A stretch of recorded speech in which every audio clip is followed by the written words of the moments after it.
How to send message on booking.com extranet. Hi everyone, this is Kit and welcome back to another video, and in today's video we will learn how we can send message on booking.com extranet. So without further delay, let's get started. First of all, head towards the account.booking.com and then navigate towards the sign in page. So once you're on the sign in page, you have to enter your credential in order to sign in. So here type in your login name and login ID and click on next. After that, if prompted, enter the password of your account. And once you enter your correct login credential, you will be logged into your account on the booking.com.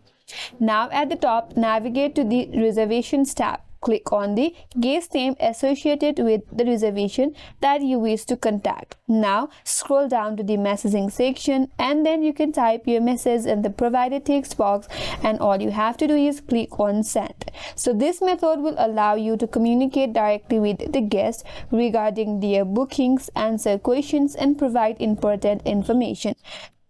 So in this way you can send messages on booking.com, and that's all for today's video. Hope this video was helpful, and if you are new to our channel, consider subscribing. Thank you for watching and